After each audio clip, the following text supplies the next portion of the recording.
യോഗത്തെ അഭിസംബോധന ചെയ്യാനായി ബഹുമാനപ്പെട്ട കേരള മുഖ്യമന്ത്രി ശ്രീ പിണറായി വിജയനെ ആദരവോടെ ക്ഷണിച്ചുകൊള്ളുന്നു.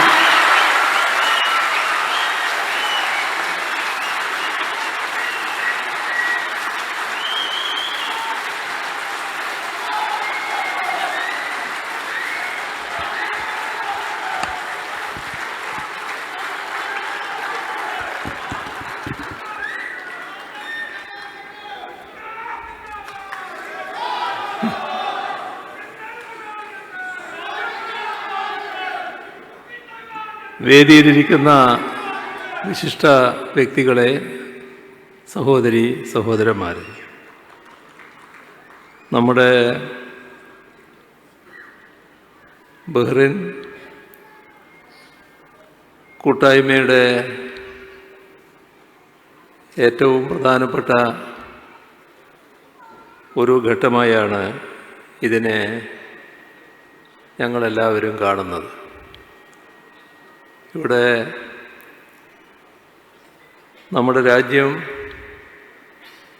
സ്വതന്ത്രമായതിനു ശേഷം ആദ്യം മലയാള സമാജം രൂപം കൊള്ളുന്നത് ബഹ്റിനിലാണ് എന്ന് നേരത്തെ പറയുകയുണ്ടായി. അത് കേരളീയ സമാജം തന്നെയാണ്. അതേപോലെ തന്നെ മലയാള മിഷൻ്റെ പ്രവർത്തനങ്ങൾ ആരംഭിച്ചതും ഇന്ത്യക്ക് പുറത്ത് ആദ്യമായി ബഹ്റിനിലാണ്. ഇവിടെ അതിൻ്റെ എല്ലാം വിശദാംശങ്ങൾ പറഞ്ഞു കഴിഞ്ഞതുകൊണ്ട് ഞാൻ കൂടുതലായിട്ട് ആ കാര്യങ്ങളിലേക്ക് കടക്കുന്നില്ല. പക്ഷേ ഒരു കാര്യം സംസ്ഥാന സാംസ്കാരിക കാര്യ വകുപ്പ് ഏർപ്പെടുത്തിയ മികച്ച സാംസ്കാരിക സംഘടനയ്ക്കുള്ള സുഗതാഞ്ജലി പുരസ്കാരം 2024 ബഹ്റിൻ കേരളീയ സമാജത്തിനാണ് ലഭിച്ചത്. അതേപോലെ തന്നെ കേരള സാഹിത്യ അക്കാദമി ഇന്ത്യക്ക് പുറത്ത് ആദ്യമായി സാഹിത്യ ക്യാമ്പ് സംഘടിപ്പിച്ചത് ബഹ്റിനിലാണ്. കേരള ഫോക്ലോർ അക്കാദമി ഇന്ത്യക്ക് പുറത്ത് ആദ്യമായി കേരളീയ ഗോത്രകലകളുടെ സംഗമം ഗോത്രായനം ബഹ്റൈനിൽ സംഘടിപ്പിക്കുകയുണ്ടായി.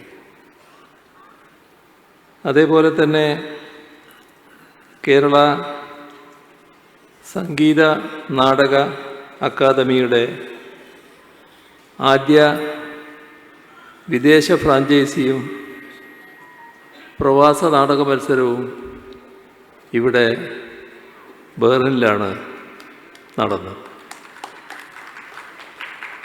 നോർക്ക റൂൾസിൻ്റെ പ്രവർത്തനം ആദ്യമായി ആരംഭിച്ചതും ബഹ്റിനിലാണ്. പിന്നെ നിങ്ങളുടെ ഒരു പ്രത്യേകത നേരത്തെ രാധാകൃഷ്ണപിള്ള പറയുന്നുണ്ടായിരുന്നു. ഓണാഘോഷം ഒരു ദിവസമല്ല, 2 മാസം നീണ്ടു നിൽക്കുന്ന ഓണാഘോഷം. അപ്പോൾ ഞാൻ പറഞ്ഞു, സാധാരണ വിദേശത്ത് ഓണം കഴിഞ്ഞാൽ ഡിസംബർ വരെ ഓണാഘോഷമാണല്ലോ, ആഴ്ചയിൽ ഒഴിവുള്ള ദിവസം നോക്കിയാണല്ലോ അത് സംഘടിപ്പിക്കുക. അപ്പോൾ അദ്ദേഹം എന്നെ തിരുത്തി, അതല്ല, ഇതെല്ലാ ദിവസവും ഓണാഘോഷമാണ്. ആ പ്രത്യേകതയും നിങ്ങൾക്ക് ഉണ്ട്. അതേപോലെ തന്നെ നേരത്തെ ഇവിടെ പറയുകയുണ്ടായി, നിങ്ങൾ കാണിച്ച ഏറ്റവും ഉദാത്തമായൊരു മാതൃക 29 ചാർട്ടേഡ് ഫ്ലൈറ്റുകൾ കോവിഡ് കാലത്ത് നാട്ടിലേക്കും തിരിച്ചും യാത്ര ചെയ്തത്. ഞാൻ പറയാൻ കണക്കാക്കിയതാണ് ഓക്സിജൻ സിലിണ്ടറുകളുടെ കാര്യം. പക്ഷേ നേരത്തെ രാധാകൃഷ്ണപിള്ള ഞാൻ അവിടെ ഇരിക്കുമ്പോൾ എൻ്റെ അടുത്ത് വന്ന് പറഞ്ഞു, ഞങ്ങൾ ഓക്സിജൻ സിലിണ്ടർ തന്ന കാര്യം നിങ്ങൾ അന്ന് കേരളത്തിൽ പറഞ്ഞതാണ്, അപ്പോൾ ഞാൻ വിട്ടുകളിയോ എന്നുള്ള സംശയം കൊണ്ടായിരിക്കും പറഞ്ഞിട്ടുണ്ടാകുക. ഏതായാലും അതും നിങ്ങളായിരുന്നു ആദ്യം തുടക്കം കുറിച്ചത്. ഇങ്ങനെ വലിയ തോതിലുള്ള ഒരു സാംസ്കാരിക സംഘടനയുടെ ആഭിമുഖ്യത്തിൽ നടക്കുന്ന ഏറ്റവും വലിയ പുസ്തകോത്സവം ബെഹ്റിൻ BKSDC അന്താരാഷ്ട്ര പുസ്തകോത്സവം, അതും ഇവിടെയാണ് നടക്കുന്നത്. ഇങ്ങനെ ബെഹ്റിൻ നമ്മുടെ കേരളവുമായി ഏറ്റവും അടുത്ത് നിൽക്കുന്ന ഒരു രാജ്യമാണ്. ഓർക്കാൻ പല കാര്യങ്ങളുണ്ട്. ഇവിടെ പറഞ്ഞു 2017 ഫെബ്രുവരി 9 ഇവിടെ വന്ന കാര്യം, അന്ന് ബെഹ്റിൻ രാജകുടുംബത്തിൻ്റെ ക്ഷണമനുസരിച്ചാണ് കേരളത്തിൻ്റെ മുഖ്യമന്ത്രി എന്ന നിലക്ക് ഞാനിവിടെ വന്നത്. അന്നത്തെ പരിപാടിയിൽ നമ്മോടൊപ്പം സജീവമായി ഉണ്ടായിരുന്ന ശ്രീ രവിപിള്ളക്ക് ഇന്ന് പ്രത്യേകമായ വ്യക്തിപരമായ ചില അസൗകര്യങ്ങൾ കാരണം ഇവിടെ പങ്കെടുക്കാൻ കഴിഞ്ഞിട്ടില്ല. പക്ഷെ അദ്ദേഹം അറിയിച്ചത് ഇന്ന് ഈ പരിപാടിയോടൊപ്പം അദ്ദേഹത്തിൻ്റെ മനസ്സുണ്ട്. അബുദാബിയിൽ പരിപാടിയാകുമ്പോഴേക്ക് ഞാനവിടെ എത്തും എന്നും അദ്ദേഹം പറയിക്കുകയുണ്ടായി. ഏതായാലും ഈ ഘട്ടത്തിൽ ഈ പരിപാടിയുടെ പ്രത്യേകത, ഈ ഹാളിൽ ഇരിക്കുന്ന ആളുകളുണ്ട്. അപ്പോൾ നേരത്തെ ശ്രീ യൂസഫ് അലി എന്നോട് പറഞ്ഞു, ഈ ഹാളിലിരിക്കുന്നതിൻ്റെ 2 ഇരട്ടി ആളുകൾ പുറത്താണെന്ന്. ഞാൻ പറഞ്ഞ് ആ കണക്ക് തെറ്റാണെന്നാണ് എനിക്ക് തോന്നുന്നത്. 2 ഇരട്ടിയല്ല, അതിനേക്കാൾ കൂടുതലാണ് പുറത്ത് നിൽക്കുന്നത്. അങ്ങനെയൊരു പരിപാടിയാണ് നിങ്ങളിവിടെ സംഘടിപ്പിച്ചിരിക്കുന്നത്. ഇത്തരമൊരു പരിപാടി സംഘടിപ്പിക്കുന്നതിനും അതിനിടക്ക് നിങ്ങളിൽ ചിലർ കാണിക്കുന്ന കുസൃതികളൊക്കെ ഉണ്ടെങ്കിലും അതെല്ലാം ഒരു പിതൃവാത്സല്യത്തോടെ അംഗീകരിച്ചു തരുന്ന ബഹ്റിൻ ഭരണകൂടത്തോടും ഈ ഘട്ടത്തിൽ നന്ദി രേഖപ്പെടുത്താൻ ഞാൻ തയ്യാറാവുകയാണ്. കാരണം ഇവിടുത്തെ നിയമവും ചട്ടവുമൊക്കെ രാധാകൃഷ്ണപിള്ളി ഇടക്കിടക്ക് നിങ്ങളെ ഓർമ്മിപ്പിക്കുന്നുണ്ട്. അത് വളരെ പ്രധാനമാണ്. നിങ്ങളിവിടെ വന്നിട്ടുള്ളത് ജോലി പ്രധാനമായി കണ്ടുകൊണ്ടാണ്. അപ്പോൾ ഇവിടുത്തെ നിയമവും ചട്ടവും പാലിച്ചുകൊണ്ട് പോവുക എന്നത് ഏറ്റവും പ്രധാനമായിട്ടുള്ള കാര്യമാണ്. അതിൽ നിന്ന് വ്യതിയാനമുണ്ടാകാതിരിക്കാൻ നിങ്ങളെപ്പോഴും ശ്രദ്ധിക്കണം. ഏതായാലും നമ്മുടെ ഈ പരിപാടിക്ക് എല്ലാ തരത്തിലുള്ള അനുമതിയും മാത്രമല്ല ആവശ്യമായ സുരക്ഷാ ക്രമീകരണങ്ങളും ഒരുക്കിയ ബെഹ്റിൻ ഭരണകൂടത്തിൻ്റെ നല്ല മനസ്സിന് ഒരിക്കൽ കൂടി നന്ദി ഞാൻ പ്രകടിപ്പിക്കുകയാണ്. മലയാള മിഷനെക്കുറിച്ച് കൂടുതൽ കാര്യങ്ങളിലേക്ക് ഞാൻ കടക്കുന്നില്ല. ലോകത്തിൻ്റെ ഏത് ഭാഗത്ത് മലയാളി എത്തിപ്പെട്ടാലും അവിടുത്തെ സാമൂഹ്യ സാംസ്കാരിക ജീവിതത്തിൻ്റെ ഭാഗമായി മലയാളി മാറാറുണ്ട്. അതോടെ അവിടുത്തുകാരുടെ ജീവിതത്തിൻ്റെ രീതികൾ സ്വാംശീകരിക്കുന്നു. എന്നാൽ അതേസമയം മലയാളത്തെ, കേരളീയ സംസ്കാരത്തെ നെഞ്ചോട് ചേർത്ത് പിടിക്കുന്ന നിലപാടാണ് മലയാളി സ്വീകരിക്കാറുള്ളത്. അതുകൊണ്ടാണ് കേരളത്തിൽ ഉണ്ടാവുന്നതിനേക്കാൾ കൂടുതൽ ഈദ്, ക്രിസ്തുമസ്, ഓണാഘോഷ പരിപാടികൾ പ്രവാസി സമൂഹത്തിൽ ഉണ്ടാവുന്നത്. സാഹിത്യ ചർച്ചകൾ അതീവ ഗൗരവത്തോടെയാണ് പ്രവാസി സഹോദരങ്ങൾ നടത്തുന്നത്. ഇതിൻ്റെയെല്ലാം പ്രതിഫലനമാണ് മലയാള ഭാഷ പുതുതലമുറകളിൽ നിലനിർത്താൻ പ്രവാസികൾ കാട്ടുന്ന താൽപ്പര്യവും ശുഷ്കാന്തിയും. മലയാളത്തെ കേരളത്തിൻ്റെ അതിരുകൾക്കപ്പുറം എല്ലായിടത്തും എത്തിക്കാനുള്ള ശ്രമം നേരത്തെ തന്നെ ചില പ്രവാസി സംഘടനകളാണ് ആരംഭിച്ചത്. യഥാർത്ഥത്തിൽ സർക്കാരിന് നിങ്ങൾ മാതൃക സൃഷ്ടിക്കുകയായിരുന്നു. ചില പ്രവാസി സംഘടനകൾ നേരത്തെ തന്നെ മലയാളം കുട്ടികളെ പഠിപ്പിക്കുന്നതിന് വേണ്ടിയുള്ള നടപടികൾ സ്വീകരിച്ചത് ഈ ഘട്ടത്തിൽ ഞാൻ ഓർക്കുകയാണ്. ഏതായാലും സർക്കാരിൻ്റെ മുൻകൈ കൂടിയായപ്പോൾ നല്ലൊരു പ്രായോഗിക തലം അതിന് വരികയുണ്ടായി. മഹാകവി വള്ളത്തോൾ പറഞ്ഞത് മർത്യന് മാതൃഭാഷ പെറ്റമ്മയാണെന്നാണ്. പെറ്റമ്മയുടെ മുലപ്പാൽ കുടിച്ചാലേ പൈതങ്ങൾ വളർച്ച നേടൂ എന്നും അദ്ദേഹം പറഞ്ഞു വെച്ചു. മലയാളം അറിഞ്ഞ് നമ്മുടെ കുഞ്ഞുങ്ങൾ പൂർണ്ണ വളർച്ച നേടണം. ഇത്തരമൊരു കാഴ്ചപ്പാടോടെയാണ് മലയാള മിഷനും മലയാള മിഷനിലൂടെ മലയാളത്തെ ലോകത്തിൻ്റെ നാനാഭാഗങ്ങളിലും എത്തിക്കുന്നതിനുമുള്ള ശ്രമം നടക്കുന്നത്. ഇന്ന് 60 ലോകരാജ്യങ്ങളിൽ 22 ഇന്ത്യൻ സംസ്ഥാനങ്ങളിൽ അങ്ങനെ മലയാള മിഷൻ്റെ പ്രവർത്തനം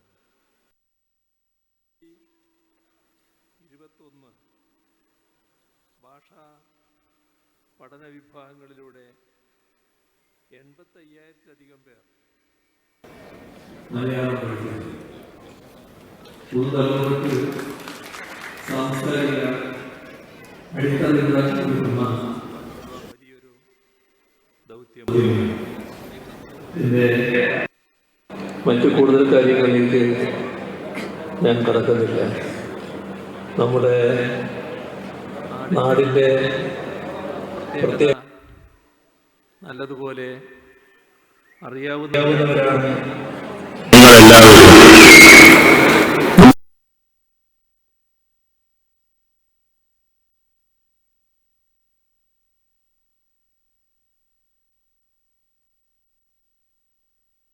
കാര്യം. ഇന്നത്തെ കേരളം വലിയ തോതിൽ പുരോഗതി പ്രാപിച്ച രാജ്യവും ലോകവും പല കാര്യങ്ങളിലും മാതൃകയാക്കുന്ന ഒരു നാടാണ്. പക്ഷേ നവോത്ഥാന കാലത്തിന് മുൻപ് നമ്മുടെ നാടിന് വല്ലാത്തൊരു നമ്മെ വിഷമിപ്പിക്കുന്ന ചരിത്രമുണ്ട്. അതാണ് സ്വാമി വിവേകാനന്ദൻ കേരളത്തെ നോക്കി ഇതൊരു ഭ്രാന്താലയമാണ് എന്ന് ആക്ഷേപിച്ച കാര്യം.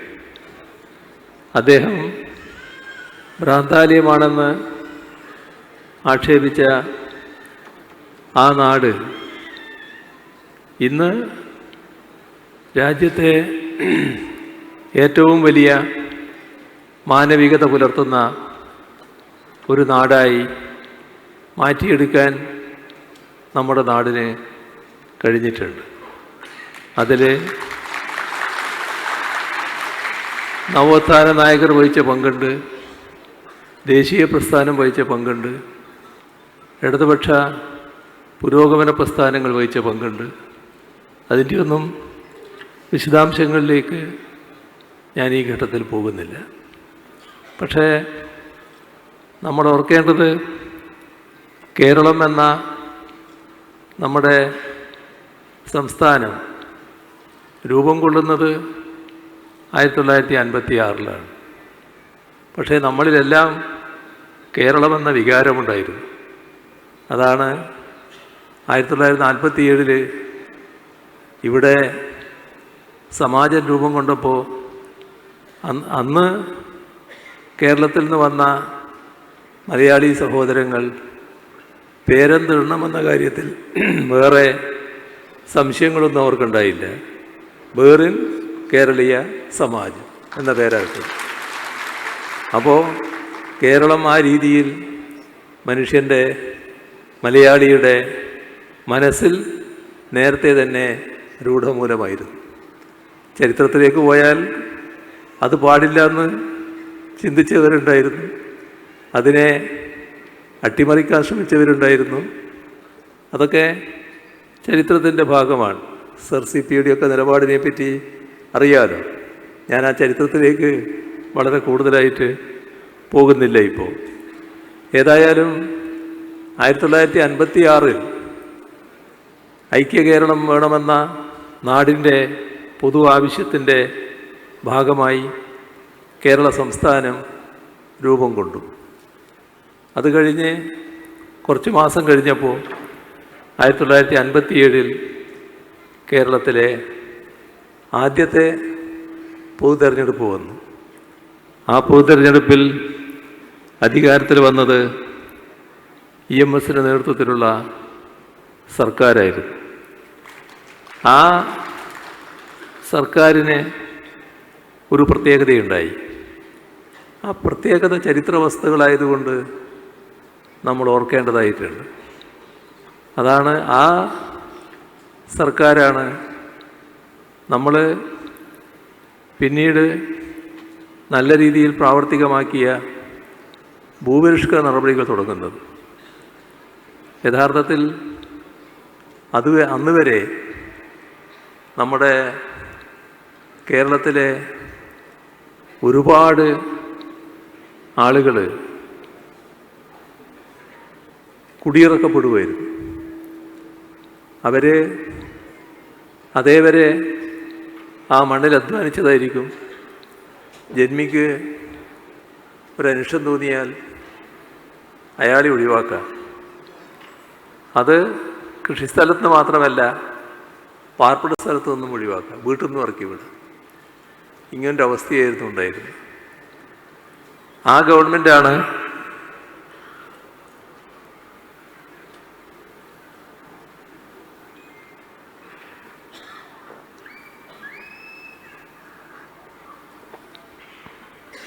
ഗവൺമെൻറ്റാണ് അധികാരത്തിൽ വന്ന് 4 ദിവസം കഴിഞ്ഞപ്പോൾ കുടിയൊഴിപ്പിക്കൽ നിരോധന ഓർഡിനൻസ് കൊണ്ടുവന്നത്. അതൊരു ചരിത്ര സംഭവമായിരുന്നു. ഇന്ന് നമുക്കതിൻ്റെ പ്രാധാന്യം നമ്മളെ തലമുറക്ക് അധികം മനസ്സിലാവില്ല. നമ്മളെ തലമുറ വെച്ചാൽ നമ്മളെ കൂട്ടത്തിലുള്ള മഹാഭൂരിഭാഗം ആളുകൾക്ക് മനസ്സിലാകില്ല. കാരണം ആ കാലം നമ്മുടെ ജീവിതാനുഭവത്തിലുണ്ടാവില്ല. ഇന്ന് കാണുന്ന കേരളമല്ല അന്ന്. കണ്ണീരും കയ്യോടെ ഇറങ്ങിപ്പോവുക, എന്ത് ചെയ്യണമെന്നറിയാതിരിക്കുക, നിസ്സഹായാവസ്ഥയിൽ ആവുന്ന കുടുംബങ്ങൾ. അതിന് അറുതി വന്നത് അതിൻ്റെ ഭാഗമായിട്ടായിരുന്നു. അതേപോലെ തന്നെ നമ്മുടെ നാട്ടിൽ കേരളത്തിന് വലിയ തോതിൽ അഭിവൃദ്ധി ഉണ്ടാകുന്നതിന് ഇടയാക്കിയ 2 ഘടകങ്ങളാണ്. ഒന്ന് നമ്മുടെ ഭൂപരിഷ്കരണം തന്നെ, മറ്റൊന്ന് പ്രവാസ ജീവിതം. അതിൽ തന്നെ വലിയ തോതിലുള്ള ഗൾഫ് കുടിയേറ്റം, അതിൻ്റെ ഭാഗമായി വന്ന സാമ്പത്തിക പിന്തുണ, ഇതൊക്കെ കേരളത്തെ മാറ്റി തീർക്കുന്നതിന് വലിയ പങ്കുവഹിച്ച ഘടകങ്ങളാണ്. അതിൽ ഭൂപരിഷ്കരണ നടപടികൾക്ക് തുടക്കം കുറിച്ചതും ആ ഗവൺമെൻറ്റായിരുന്നു. 1947 നമ്മൾ സ്വാതന്ത്ര്യം നേടി. പക്ഷേ നമ്മുടെ രാജ്യത്തെ പോലീസ് സംവിധാനം പഴയ ബ്രിട്ടീഷുകാരുണ്ടാക്കി വെച്ച അതേ സംവിധാനമായിരുന്നു. അതായത് ജനങ്ങളെ ശത്രുക്കളായി കണ്ടുകൊണ്ട് ഇടപഴകുന്ന ഒരു പോലീസ് സംവിധാനമാണ് ഉണ്ടായിരുന്നത്. അതിന് രാജ്യത്ത് ആദ്യമായി മാറ്റം വരുത്തുന്നത് ആ ഗവൺമെൻറ്റായിരുന്നു. അതിൻ്റെ ഭാഗമായി പല നടപടികൾ, തൊഴിലാളി സമരത്തിൽ പോലീസ് ഇടപെടുന്നത്, നമ്മുടെ പോലീസ് സ്റ്റേഷനുകളിലെ ലോക്കപ്പുകളിൽ വെച്ച് ഭേദ്യമുറകൾ പാടില്ല, അങ്ങനെയുള്ള ഒട്ടേറെ നടപടികൾ ആ ഗവൺമെൻറ് സ്വീകരിച്ചു. കൂട്ടത്തിൽ ഇന്ന് നമ്മുടെ കേരളത്തിൽ എല്ലാ കുട്ടികളും വിദ്യാഭ്യാസം നേടുന്നവരാണ്. പക്ഷേ ആ കാലത്തും അതായിരുന്നില്ല സ്ഥിതി. സാർവത്രിക വിദ്യാഭ്യാസത്തിന് അനുകൂലമായ നടപടികൾ ആ ഘട്ടത്തിൽ ആ ഗവൺമെൻറ് സ്വീകരിച്ചു. വിദ്യാഭ്യാസ പരിഷ്കരണം, അതിൻ്റെ ഭാഗമായി അധ്യാപകർക്ക് ഗുണകരമാകുന്ന നില വന്നു. കുട്ടികൾക്ക് നടന്നെത്താവുന്ന ദൂരത്ത് സ്കൂളുകൾ സ്ഥാപിക്കുന്ന, പുതിയ സ്കൂളുകൾ സ്ഥാപിക്കുന്ന നിലയെടുത്തു. വിദ്യാഭ്യാസ രംഗത്ത് വന്ന മാറ്റവും മുന്നേറ്റവും നമ്മുടെ നാടിനെ വലിയ തോതിൽ പുരോഗതിയിലേക്ക് നയിച്ചു. ആ പുരോഗതിയുടെ ഒരു ഘടകം നമ്മുടെ പ്രവാസ ജീവിതത്തിലും കാണാം.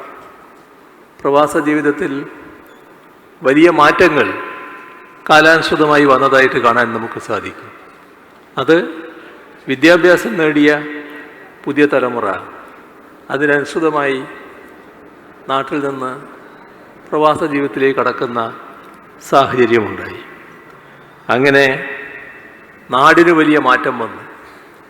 അതിൻ്റെയൊക്കെ ഭാഗമായാണ് നമ്മുടെ നാടിന് ഒരു പ്രത്യേക പേര് തന്നെ രാജ്യവും ലോകവും സമ്മാനിച്ചത്. അത് കേരള മോഡൽ എന്നതായിരുന്നു. എന്നാൽ നമ്മുടെ ഈ പറയുന്ന കേരള മോഡലിൻ്റെ കാര്യത്തിൽ അഭിമാനം കൊണ്ടിരുന്നാൽ മാത്രം പോരാ, അതിൻ്റെ ദൗർബല്യങ്ങൾ തിരിച്ചറിയണമെന്നും അതിൻ്റെ ദൗർബല്യങ്ങൾ തിരിച്ചറിഞ്ഞ് കേരളത്തെ ശരിയായ രീതിയിൽ മുന്നോട്ട് നയിക്കാൻ ഇടപെടണമെന്നും ഉള്ള തരത്തിൽ കേരളത്തിൽ തന്നെ വലിയ തോതിൽ പ്രസ്ഥാനങ്ങൾ ഉയർന്നു വരികയുണ്ടായി. ഞാൻ അത്തരം കാര്യങ്ങളിലേക്ക് വളരെ കൂടുതലായിട്ട് പോകുന്നില്ല. സമീപകാല കാര്യങ്ങൾ അറിയാൻ നിങ്ങൾ വളരെ തൽപരരായിരിക്കും. അതുകൊണ്ട് ആ ഭാഗത്തേക്കാണ് ഞാൻ കൂടുതലായിട്ട് കടക്കാൻ ഉദ്ദേശിക്കുന്നത്.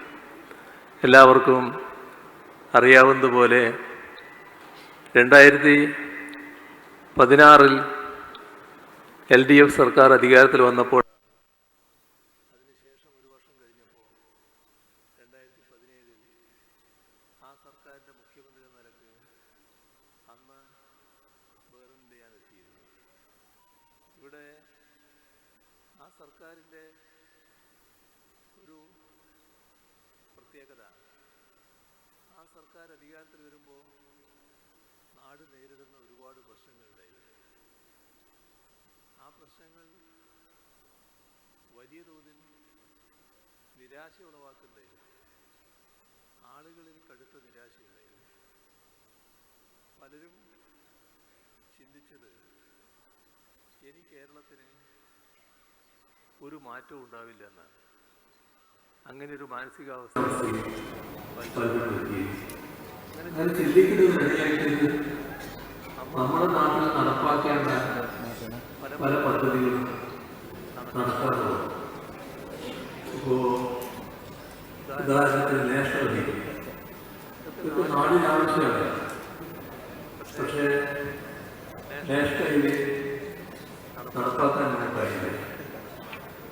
നാഷണൽ ഹൈവേ അതോടൊപ്പം അവർ സ്ഥലം വിട്ടുപോയി. ഇനി ഇവിടെയൊന്നും നടക്കില്ല എന്നുള്ള ധാരണ. അതേപോലെ തന്നെ ഗെയിലിൻ്റെ പൈപ്പ് ലൈൻ കേരളത്തിലിടണമായിരുന്നു. പക്ഷേ അതും നടക്കുന്ന സ്ഥിതി ഉണ്ടായില്ല. നമ്മോടൊപ്പം ആ പൈപ്പ് ലൈൻ അനുമതി കിട്ടിയ മറ്റ് സംസ്ഥാനങ്ങളൊക്കെ പൈപ്പ് ലൈൻ സ്ഥാപിച്ചു. നമുക്ക് മാത്രം സാധിച്ചില്ല. നമ്മുടെ വൈദ്യുതി രംഗത്ത് എടമൺ കൊച്ചി പവർ ഹൈവേ പൂർത്തിയാക്കേണ്ടതുണ്ടായിരുന്നു. പക്ഷേ കേരളത്തിൽ ഒരിടത്തെത്തിയപ്പോൾ ആ വൈദ്യുതി ലൈൻ നിർമ്മാണം അവിടെ നിന്നു. കാരണം അതിനെ ചിലർ തടസ്സപ്പെടുത്തി. പിന്നെ അങ്ങോട്ട് നീങ്ങിയില്ല. ആ പദ്ധതി നടപ്പാക്കുന്നത് പവർ ഗ്രിഡ് കോർപ്പറേഷനായിരുന്നു. അവർ ആകാവുന്ന നടപടിയെല്ലാം സ്വീകരിച്ചു. പക്ഷേ പദ്ധതി മുന്നോട്ട് പോകുന്നില്ല. അവസാനം അവർ ഓഫീസും പൂട്ടി സ്ഥലം വിട്ടു. ഇതെല്ലാം കൊണ്ട് ഇതുപോലത്തെ ഒരുപാട് കാര്യങ്ങൾ വല്ലാത്ത നിരാശ ആളുകളിൽ എൻ്റെ നാട് ഇങ്ങനെയായിപ്പോയി, ഇതൊന്നും നടക്കില്ല, ഇവിടെയൊന്നും നടക്കില്ല എന്ന ഒരു മാനസികാവസ്ഥ. ആ ഘട്ടത്തിലാണ് 2016 സർക്കാരിൻ്റെ പ്രവർത്തനം ആരംഭിക്കുന്നത്. നിങ്ങൾ പരിശോധിച്ചാൽ കാണാൻ കഴിയും, നിങ്ങളെല്ലാം അനുഭവത്തിലുള്ള കാര്യമായിരിക്കും. കുറച്ച് നാൾ കഴിയുമ്പോൾ തന്നെ ഇതിന് വലിയ മാറ്റം വന്നു. ഈ പറഞ്ഞ നിരാശ പോയി. നല്ല പ്രത്യാശ ആളുകളിൽ വന്നു. എൻ്റെ നാട്ടിലും കാര്യങ്ങൾ നടക്കും എന്ന് ചിന്തിക്കാൻ തുടങ്ങി. അതിനിടയാക്കിയത്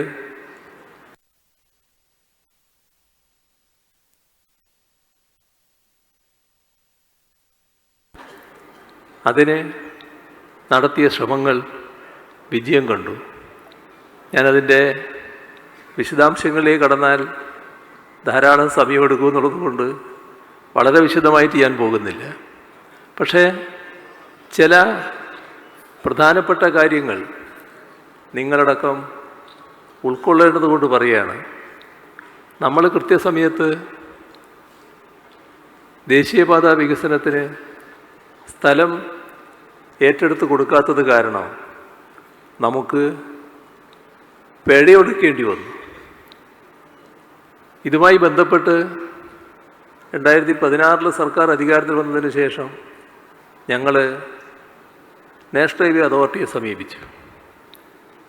അപ്പോൾ അവർ പറയുകയാണ്, കേരളത്തിൽ ഭൂമിക്ക് വലിയ വിലയാണ്, അവിടെ ഞങ്ങൾ ഭൂമി എടുക്കില്ല, നിങ്ങൾ എടുത്തു തരണം. ഇന്ത്യ രാജ്യത്ത് ഒരിടത്തും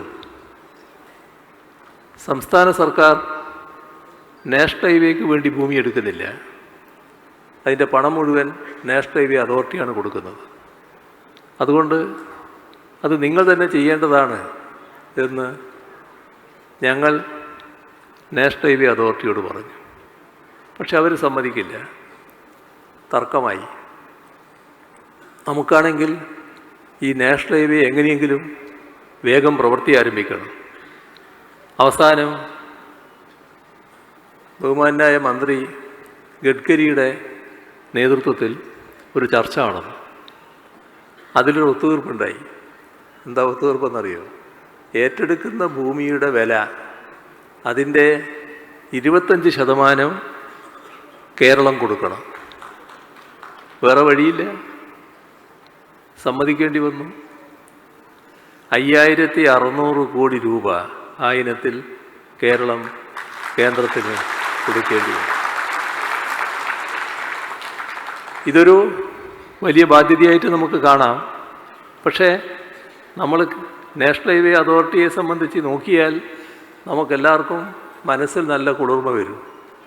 അവിടെ ചില ഭാഗങ്ങൾ ഇപ്പം തന്നെ പൂർത്തിയായി. നമ്മുടെ ചെങ്കള വരെയുള്ള ഭാഗം, തലപ്പാടി മുതൽ ചെങ്കള വരെയുള്ള ഭാഗം നല്ല നിലയിൽ പൂർത്തിയാക്കപ്പെട്ടു കഴിഞ്ഞു. ഞങ്ങൾ കഴിഞ്ഞ 2 ആഴ്ച മുൻപ് വലിയ തോതിലുള്ള ഒരു റിവ്യൂ നടത്തുകയുണ്ടായി. കേരളത്തിൽ നടത്തി. അതിനുശേഷം ബഹുമാനപ്പെട്ട കേന്ദ്രമന്ത്രിയുടെ നേതൃത്വത്തിൽ തന്നെ അവിടെയും ഒരു ചർച്ച നടത്തി. അപ്പോൾ നല്ലൊരു ഭാഗം ഈ ഡിസംബർ മാസത്തോടെ നാഷണൽ ഹൈവേ പൂർത്തിയാകാൻ പോകുകയാണ്. ആ പൂർത്തിയാകുന്ന നാഷണൽ ഹൈവേയുടെ ഭാഗം ജനുവരിയിൽ മന്ത്രിയടക്കം വന്ന് കേരളത്തിൽ വന്ന് ഉദ്ഘാടനം ചെയ്യുമെന്നും ആ യോഗം തീരുമാനിച്ചിരിക്കുകയാണ്. മാത്രമല്ല, ഞങ്ങളെ മുന്നിൽ വെച്ച് തന്നെ അദ്ദേഹം നിർദ്ദേശം നൽകി, ഈ പറയുന്ന എല്ലാ ഭാഗവും ഈ ഘട്ടത്തിൽ വരുന്ന ഫെബ്രുവരിയോടുകൂടി പൂർത്തിയാക്കാൻ കഴിയണം, അതിനാവശ്യമായ നടപടികൾ സ്വീകരിക്കണം എന്നും നിർദ്ദേശം നൽകുകയുണ്ടായി. ഏതായാലും ഒന്നും നടക്കില്ല എന്ന ചിന്ത മാറുന്നു എന്നർത്ഥം. നല്ല മാറ്റം ദൃശ്യമാകുന്നു. ഞാൻ നേരത്തെ ചൂണ്ടിക്കാണിച്ച ഉദാഹരണത്തിൻ്റെ ഗെയിൽ പൈപ്പ് ലൈൻ, അത് കുറേ നേരത്തെ തന്നെ ഗെയിൽ പൈപ്പ് ലൈൻ പൂർത്തിയായി. ഇപ്പോൾ വാതകം അതിലൂടെ പോയിക്കൊണ്ടിരിക്കുന്നു. മാത്രമല്ല, നമ്മുടെ പലയിടത്തുമുള്ള അടുക്കളയിൽ ആ ഗ്യാസ് പാചകവാതകമായിട്ടും എത്തുന്ന നില വന്നിരിക്കുന്നു. എടമൺ കൊച്ചി പവർ ഹൈവേ, അത് ചിലർ തടഞ്ഞു വെച്ചു എന്ന് പറഞ്ഞല്ലോ. അവരവരുടെ സ്വഭാവം മാറ്റാൻ തയ്യാറായില്ല. അപ്പോൾ സർക്കാർ സാധാരണഗതിയിൽ അഭ്യർത്ഥിക്കുകയല്ലേ ചെയ്യുക, നിങ്ങൾ ഇത് അംഗീകരിക്കണം, നാട്ടിൻ്റെ ആവശ്യമാണ് എന്നൊക്കെ പറഞ്ഞു. പക്ഷെ അവർക്ക് മാറ്റം അവർ ഉൾക്കൊണ്ടില്ല. അവർ തടയാൻ തന്നെ പുറപ്പെട്ടു. അപ്പോൾ അവർക്ക് മനസ്സിലായി സർക്കാർ എന്താണെന്ന്. വേഗം പദ്ധതി പൂർത്തിയാക്കാൻ പിന്നെ തടസ്സമുണ്ടായില്ല. ഇപ്പോൾ അതിലൂടെ വൈദ്യുതി പ്രവഹിച്ചുകൊണ്ടിരിക്കുകയാണ്. ഇവിടെ നമ്മൾ കാണേണ്ട ഒരു കാര്യം, സർക്കാർ എന്തിനാണ്? സർക്കാർ നാടിൻ്റെ വികസനം ഉറപ്പുവരുത്തുന്നതിനാണ്. ആ വികസനം ഉറപ്പുവരുത്തുന്നതിന് തടസ്സം നിന്ന് ആരുടെയെങ്കിലും കൂടെ നിൽക്കാനല്ല. ആ തടസ്സം തട്ടിമാറ്റിക്കൊണ്ട് നാടിൻ്റെ വികസനം ഉറപ്പുവരുത്താനുള്ള ബാധ്യത സർക്കാരിനാണ്. ഏത് സർക്കാരിനായാലും ആ സർക്കാരിനാണ്. ആ ബാധ്യത നിറവേറ്റാനാണ് ഞങ്ങൾ ശ്രമിച്ചത്. ഇങ്ങനെ കാര്യങ്ങൾ പരിശോധിച്ചാൽ ഞങ്ങൾ ഒരു നടപടി ആ ഘട്ടത്തിൽ സ്വീകരിച്ചു. നമ്മൾ പലപ്പോഴും വർത്തമാനം പറയുന്നവരല്ലല്ലോ, അതുകൊണ്ടാണ് ചില കാര്യങ്ങൾ പറയേണ്ടി വരുന്നത്. 2016 അധികാരത്തിൽ വന്നപ്പോൾ നമ്മുടെ രാജ്യത്ത് എവിടെയില്ലാത്ത, ലോകത്ത് എവിടെയെങ്കിലും ഉണ്ടോ എന്നറിയില്ല, നമ്മുടെ ശ്രദ്ധയിലില്ല, നമ്മുടെ രാജ്യത്ത് എവിടെയും ഇല്ലാത്ത ഒരു പുതിയ സമ്പ്രദായം നമ്മളവിടെ നടപ്പാക്കി. അതായത് തെരഞ്ഞെടുപ്പ് രംഗത്ത് പല വാഗ്ദാനങ്ങളും നൽകുമല്ലോ. തെരഞ്ഞെടുപ്പ് പ്രകടന പത്രിക ഇറക്കും, അങ്ങനെയൊക്കെയുള്ള കാര്യങ്ങൾ ചെയ്യല്ലോ. ആ തെരഞ്ഞെടുപ്പ് പ്രകടന പത്രികയിൽ പറഞ്ഞ കാര്യങ്ങൾ എത്ര കണ്ട് നടപ്പായി എന്ന് പിന്നെ പരിശോധിക്കാറില്ല. എന്നാൽ ആ പരിശോധനയിലേക്ക് സർക്കാർ കടന്നു. ആദ്യം 2017 ഒരു വർഷം പൂർത്തിയായപ്പോൾ പ്രകടന പത്രികയിൽ പറഞ്ഞ ഇന്ന കാര്യങ്ങൾ നടപ്പാക്കി, ഇത്രയിനി ബാക്കിയുണ്ട് എന്നത് ഒരു പ്രോഗ്രസ് റിപ്പോർട്ട് നാടിൻ്റെ മുന്നിൽ അവതരിപ്പിച്ചു. ആർക്കും അഭിപ്രായം പറയാൻ പറ്റുന്ന രീതിയിൽ അവതരിപ്പിച്ചു. അതൊരു വർഷമല്ല, ആ 5 വർഷവും ചെയ്തു. 2021 ആയപ്പോൾ 2021 അവതരിപ്പിച്ച പ്രോഗ്രസ് റിപ്പോർട്ടിൽ ആകെ 600 വാഗ്ദാനങ്ങളായിരുന്നു. അതിൽ 580 വാഗ്ദാനങ്ങളും പൂർത്തീകരിക്കപ്പെട്ട ഒരു ഗവൺമെൻറ്റായി ആ ഗവൺമെൻറ് വന്നു.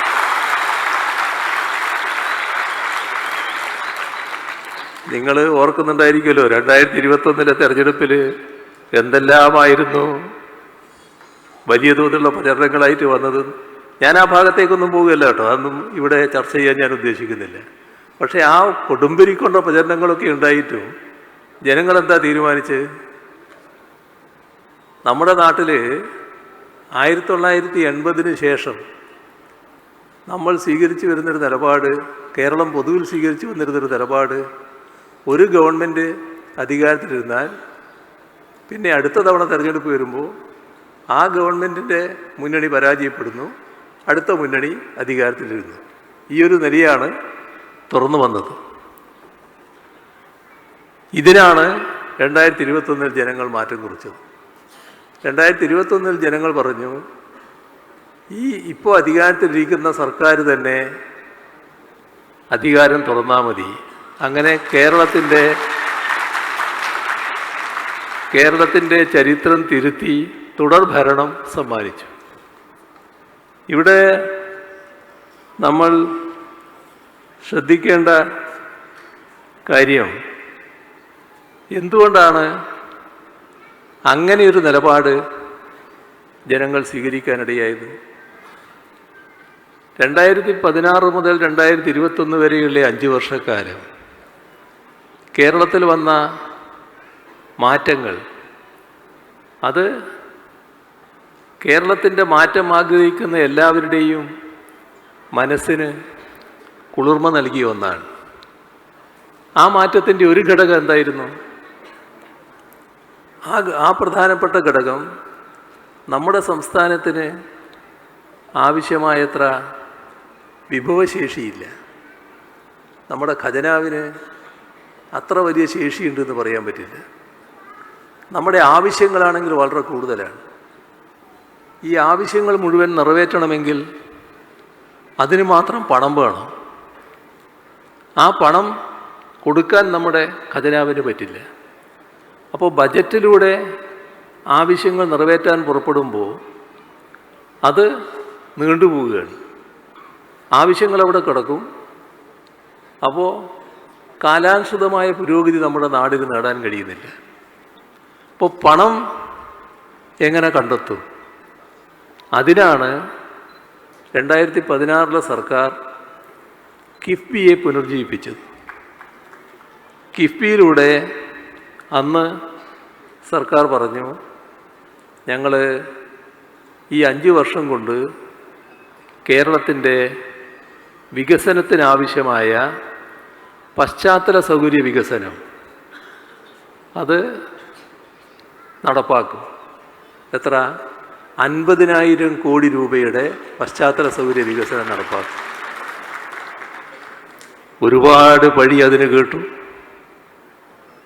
അതിലേക്ക് ഞാൻ പോകുന്നില്ല. എവിടുന്ന് കിട്ടാനാണ് പണം, ആര് തരാനാണ്, ഒളിഞ്ഞ നിങ്ങൾക്ക് ആര് പണം തരും എന്നൊക്കെയുള്ള ഒരുപാട് വിമർശനങ്ങളുണ്ടായി. പക്ഷേ 2021 ആകുമ്പോൾ സ്ഥിതി എന്തായി എന്നറിയോ? 5 വർഷം പൂർത്തിയാകുമ്പോൾ 50 അല്ല 62,000 കോടി രൂപയുടെ പദ്ധതികളാണ് കേരളത്തിൽ കിഫ്ബി മുഖേന ഏറ്റെടുത്തത്. ഇപ്പോഴെത്രയാണെന്നറിയോ? 90,000 കോടിയിലെത്തി നിൽക്കുകയാണ്. ഇത് മുഴുവൻ കേരളത്തിൻ്റെ വികസനത്തിനുതകുന്ന പദ്ധതികളായിട്ട് കിടക്കുകയാണ്. വിവിധ മേഖലകളിൽ നമുക്കത് കാണാൻ കഴിയും. അപ്പോൾ നല്ല മാറ്റങ്ങൾ കേരളത്തിൻ്റെ വിവിധ രംഗത്ത് ഉണ്ടായതായി കാണാൻ നമുക്ക് കഴിയും. ഇപ്പോൾ നമ്മളെല്ലാവരും ഇവിടെ നല്ല തോതിൽ വിദ്യാഭ്യാസം നേടി കേരളത്തിന് പുറത്തു പോയവരാണ് നിങ്ങളെല്ലാവരും. ആദ്യ പ്രവാസികൾ അങ്ങനെയായിരുന്നില്ല എന്ന് നമുക്കറിയാം. പക്ഷേ ഇന്നത്തെ പ്രവാസി സഹോദരങ്ങളെല്ലാം നല്ല വിദ്യാഭ്യാസം നേടി വരുന്നവരാണ്. കേരളം പൊതുവിൽ വിദ്യാഭ്യാസ രംഗത്ത് നല്ല പുരോഗതി നേടിക്കൊണ്ടിരിക്കുകയാണ്. പക്ഷേ ആ പുരോഗതി അതേ രീതിയിൽ നിലനിന്നിരുന്നോ? 2016 ആയപ്പോൾ കേരളത്തിൻ്റെ പൊതുവിദ്യാഭ്യാസ മേഖല വലിയ തോതിൽ തകരുകയായിരുന്നു. എങ്ങനെയാണ് തകർച്ച വന്നത്? നമ്മളെ അനുഭവത്തിലുള്ള ചില കാര്യങ്ങളില്ലേ, നിങ്ങൾ ഓർക്കുന്നുണ്ടാവുമല്ലോ. നമ്മൾ പലതും പിന്നീട് അധികം ഓർക്കാറില്ല. എന്നാലും 2016 എന്ന് പറയുന്നത് ഏകദേശം ഒരു 10 വർഷം മുമ്പുള്ളൊരു കാര്യമാണല്ലോ. അത്ര വേഗം മറന്നു പോകാനിടയില്ലല്ലോ. നമ്മുടെ സ്കൂളുകളിൽ പഠിക്കുന്ന കുട്ടികൾക്ക് പഠിക്കുന്നതിന് പാഠപുസ്തകം വേണ്ടേ? ആ പാഠപുസ്തകം കൃത്യമായിട്ട് കൊടുക്കാനൊന്നും കഴിഞ്ഞിരുന്നില്ലല്ലോ. പാഠപുസ്തകം ഇല്ലാത്തതുകൊണ്ട് പ്രതിബദ്ധതയുള്ള അധ്യാപകർ ചെയ്തത് എന്തായിരുന്നു അറിയോ? അവർ ഫോട്ടോസ്റ്റാറ്റ് എടുത്തിട്ട് കുട്ടികൾക്ക് കൊടുത്തു. അതങ്ങനെയുള്ള ചില അധ്യാപകർ ചെയ്ത കാര്യമാണ്. എല്ലാത്തിടത്തും പാഠപുസ്തകവും ഇല്ല. മാസങ്ങൾ കഴിഞ്ഞിട്ടാണ് പാഠപുസ്തകം കിട്ടുക. ഇതൊരു പ്രയാസമുള്ള കാര്യമാണോ? നമ്മൾ ആലോചിച്ച് നോക്കിയാൽ മതി. കെട്ടുകാര്യസ്ഥതയുടെ ഭാഗമായി സംഭവിക്കുന്നില്ലേ? പാഠപുസ്തകം അടിക്കേണ്ട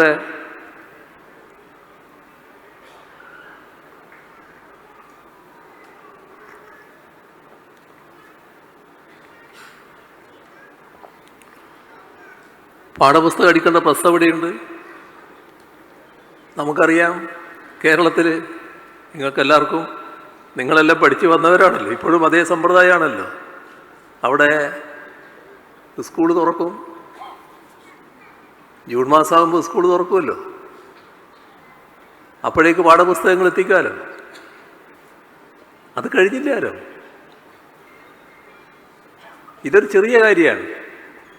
നമ്മുടെ സ്കൂളിന് വന്ന അപജയം കുട്ടികളും രക്ഷിതാക്കളെന്ന് പറഞ്ഞാൽ ആ രക്ഷിതാക്കളെല്ലാം പൊതുവിദ്യാലയങ്ങളിൽ കൂടി പഠിച്ചു വന്നവരാണ്. തൻ്റെ കുട്ടിയെ പൊതുവിദ്യാലയത്തിലേക്ക് അയക്കാൻ തയ്യാറല്ല. എത്ര കുട്ടികളാണ് കൊഴിഞ്ഞു പോയത്? 5 ലക്ഷം. ആ ഘട്ടത്തിലാണ് 2016 ഗവൺമെൻറ് വരുന്നത്. അപ്പോൾ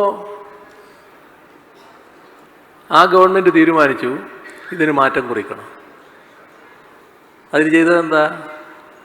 ഒരു മിഷൻ പ്രവർത്തനം ആരംഭിച്ചു, പൊതുവിദ്യാഭ്യാസ സംരക്ഷണ യജ്ഞം.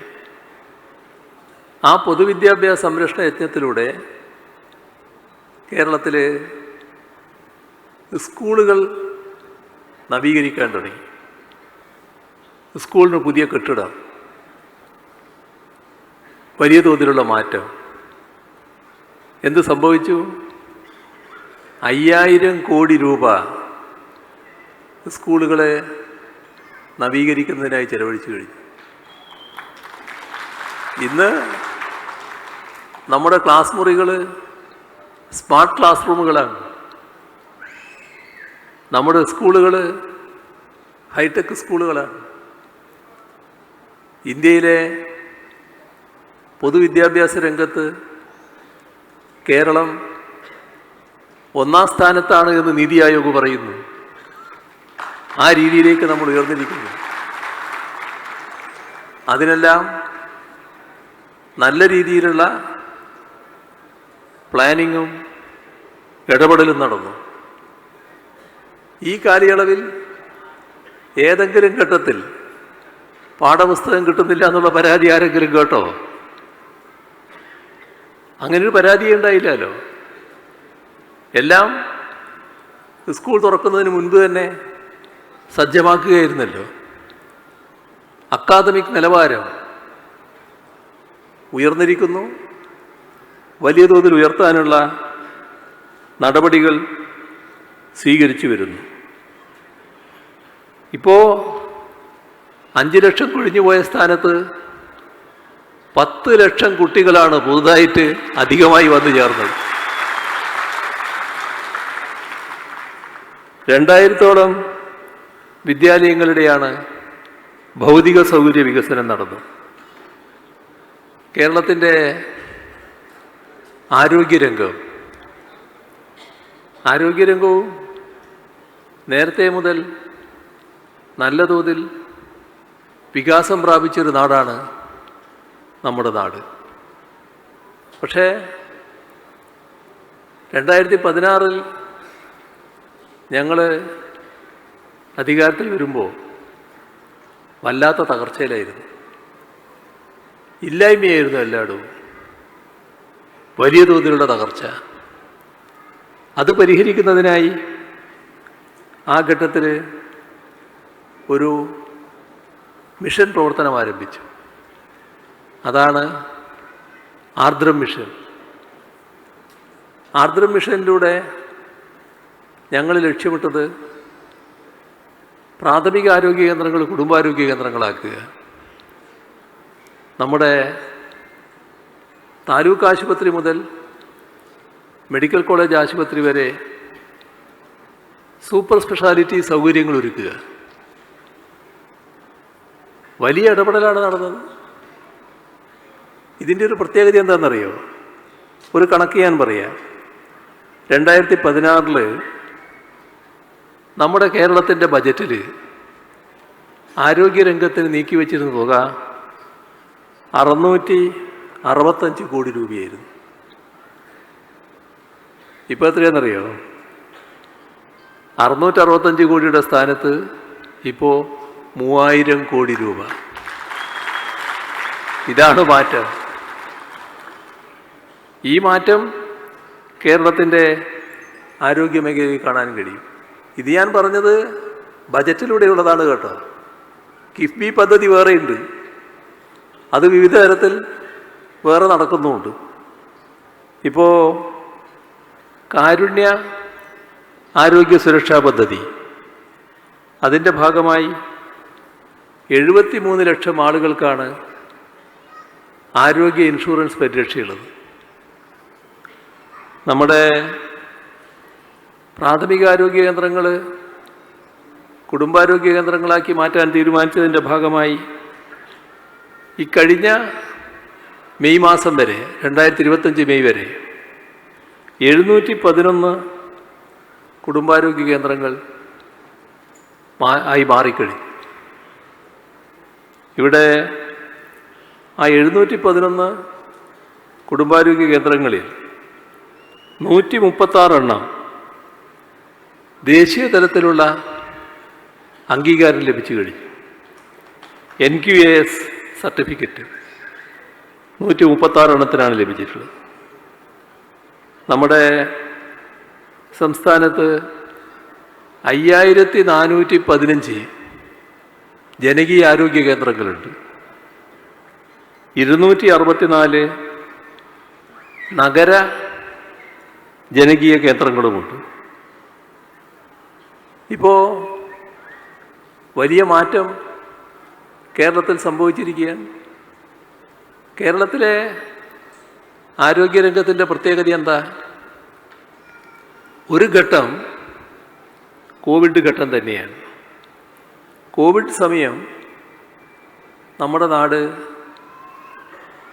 രാജ്യം പ്രത്യേകം ശ്രദ്ധിച്ചു, ലോകവും ശ്രദ്ധിച്ചു. എന്താ കാരണം? കോവിഡിൻ്റെ ഏറ്റവും ഉയർന്ന ഘട്ടം, ആ ഘട്ടത്തിൽ കോവിഡിന് നമ്മൾ നാട്ടിലൊരുക്കിയ ആരോഗ്യ സൗകര്യങ്ങൾ മറികടക്കാൻ കഴിഞ്ഞില്ല. എന്നാൽ പലയിടത്തുമുള്ള അവസ്ഥ അതായിരുന്നില്ല. പലയിടത്തുമെന്ന് പറഞ്ഞാൽ ലോകത്തിലെ തന്നെ ഏറ്റവും സമ്പൽ സമൃദ്ധം എന്ന് കാണുന്ന ഒരിടം മനസ്സിൽ കണ്ടോളൂ. നമ്മളവിടെ കേട്ടത് 75 വയസ്സ് കഴിഞ്ഞാൽ ചികിത്സയില്ല എന്നാണ്.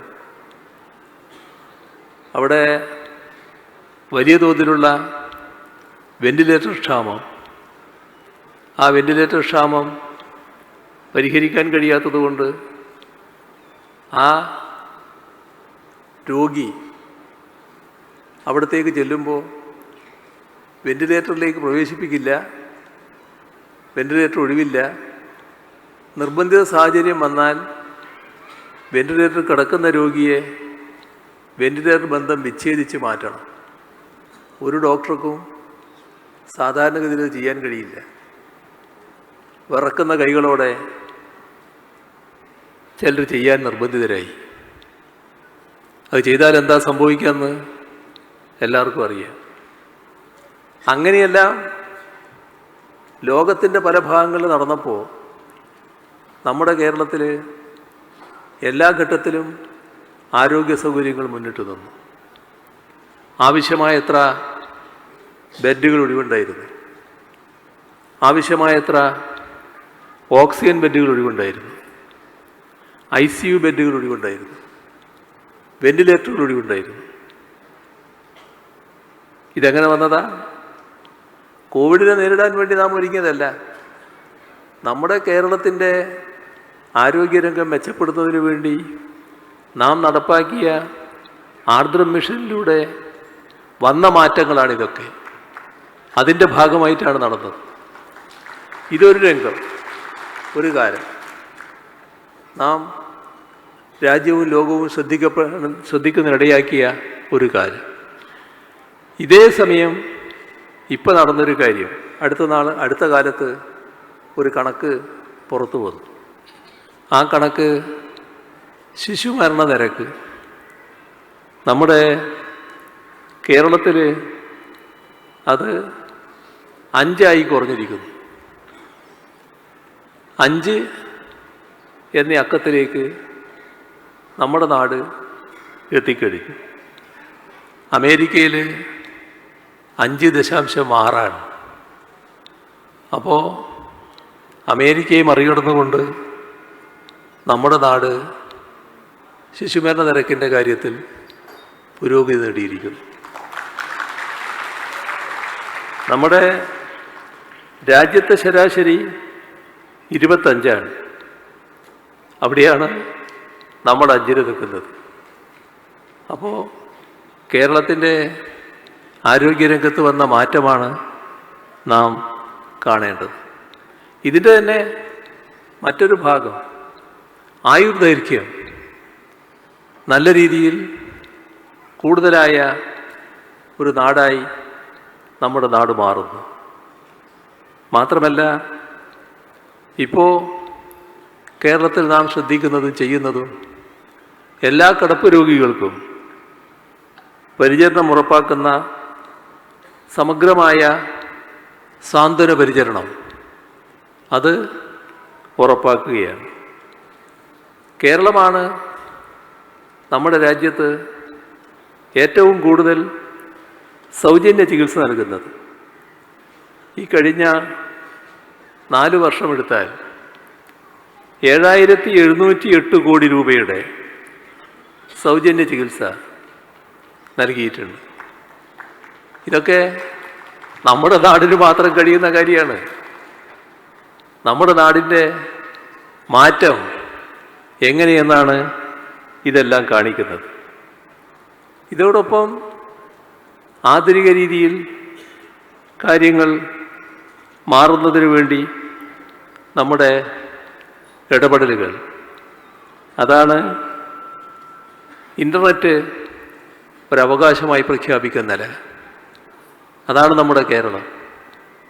അതിൻ്റെ ഭാഗമായി എല്ലാ വീട്ടിലും ഗവൺമെൻറ് ഓഫീസിലും ബ്രോഡ്ബാൻഡ് ഇൻ്റർനെറ്റ് സൗകര്യം ഒരുക്കുന്നു.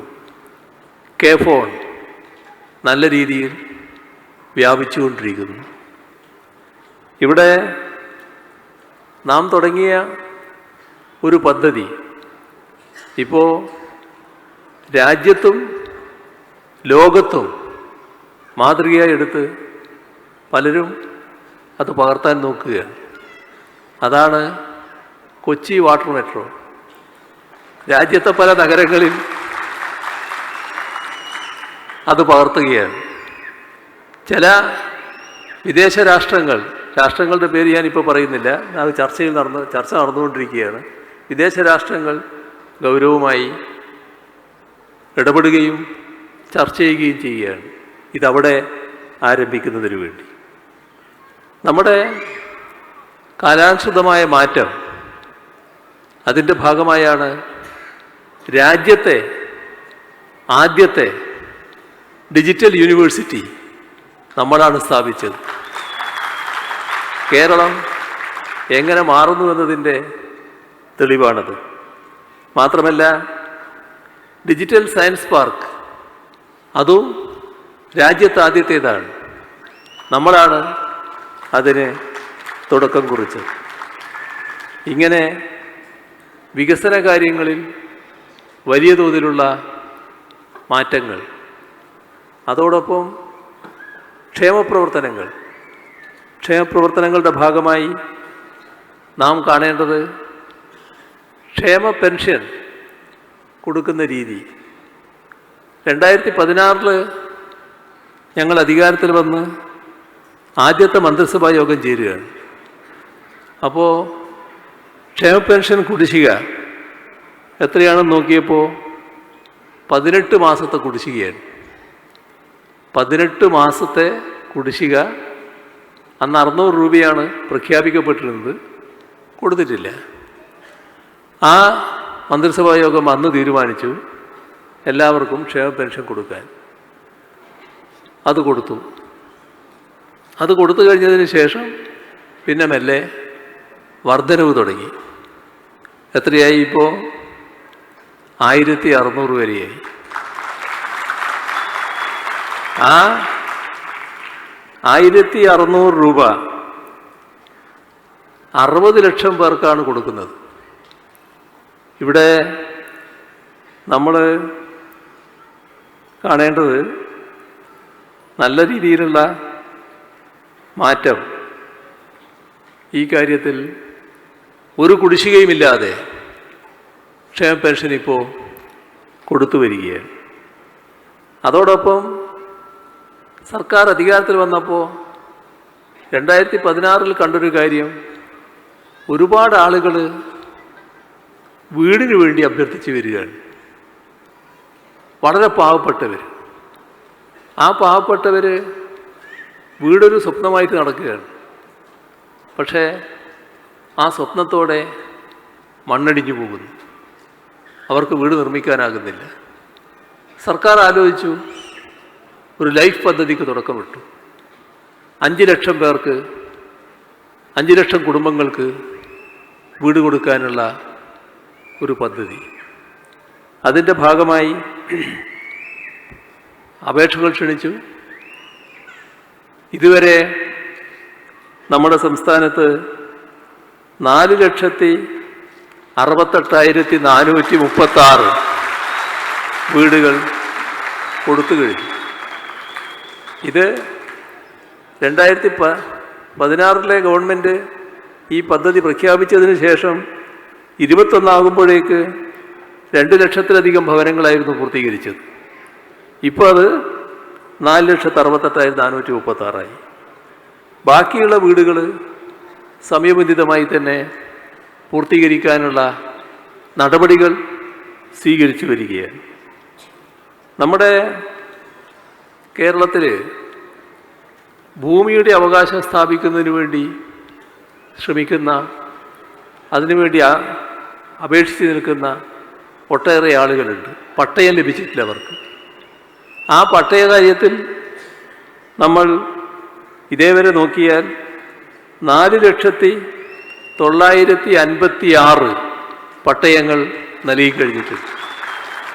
അപ്പോൾ ജനങ്ങളുടെ ആവശ്യം കണ്ടറിഞ്ഞുകൊണ്ട് നടപടിയെടുക്കുകയാണ്. ഇനി ബാക്കിയുള്ള പട്ടയം സമയബന്ധമായി നൽകാനുള്ള ഒരു മിഷൻ രൂപത്തിലുള്ള പ്രവർത്തനങ്ങളാണ് നടന്നു വരുന്നത്.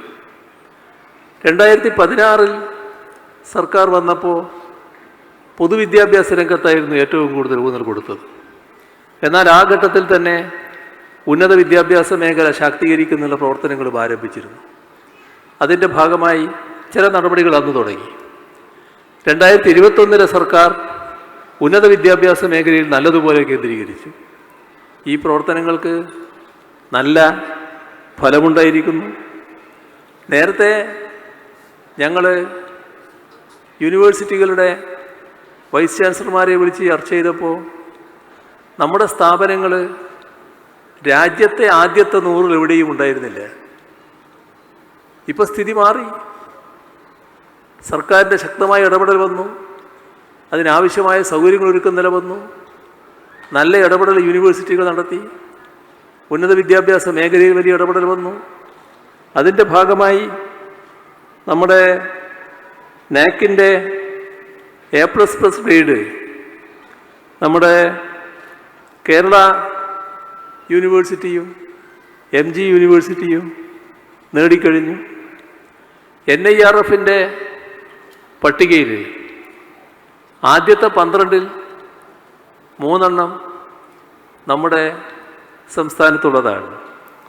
9ാം സ്ഥാനത്ത് കേരള യൂണിവേഴ്സിറ്റി, 10ാം സ്ഥാനത്ത് കൊച്ചിൻ യൂണിവേഴ്സിറ്റി, 11ാം സ്ഥാനത്ത് MG യൂണിവേഴ്സിറ്റി, 43ാം സ്ഥാനത്ത് കാലിക്കറ്റ് യൂണിവേഴ്സിറ്റിയുണ്ട്. അപ്പോൾ എങ്ങനെ മാറുന്നു എന്നുള്ളതാണ്. രാജ്യത്തെ മികച്ച 100 കോളേജുകളിൽ 16 കേരളത്തിൽ നിന്നുള്ളതാണ്. ഇവിടെ കേരളത്തിൽ പുതിയ കോഴ്സുകൾ ആരംഭിക്കുന്നു. വലിയ മാറ്റം ഉന്നത വിദ്യാഭ്യാസ മേഖലയിൽ വരുന്നു. അതിൻ്റെ ഭാഗമായി വിദേശത്തുള്ള കുട്ടികളടക്കം അവിടെ പഠിക്കുന്നതിന് അപേക്ഷ കൊടുക്കുന്നവരുടെ എണ്ണം വലിയ തോതിൽ വർദ്ധിക്കുകയാണ്. മികവിൻ്റെ കേന്ദ്രങ്ങളാക്കി മാറ്റാൻ ഉന്നത വിദ്യാഭ്യാസ സ്ഥാപനങ്ങളെ മികവിൻ്റെ കേന്ദ്രങ്ങളാക്കി മാറ്റാനുള്ള വലിയ ശ്രമമാണ് കേരളത്തിൽ നടന്നുകൊണ്ടിരിക്കുന്നത്. കേരളത്തെ തന്നെ ഉന്നത വിദ്യാഭ്യാസത്തിൻ്റെ ഒരു ഹബ്ബാക്കി മാറ്റാനുള്ള ഇടപെടലാണ് നടന്നുകൊണ്ടിരിക്കുന്നത്. ഇതോടൊപ്പം നമുക്കറിയാം, കേരളത്തിൽ ധാരാളം തൊഴിലവസരങ്ങൾ വേണമെന്ന് ചിന്തിക്കുന്നവരുണ്ട്. ആ തൊഴിലവസരങ്ങൾക്ക് നൂതന മേഖലകളിൽ നൈപുണ്യ പരിശീലനം അവിടെ ഒരുക്കുകയാണ്. നല്ല ബഹുജന പങ്കാളിത്തത്തോടെ ക്യാമ്പയിൻ മോഡിലാണ് പരിപാടികൾ സംഘടിപ്പിക്കുന്നത്.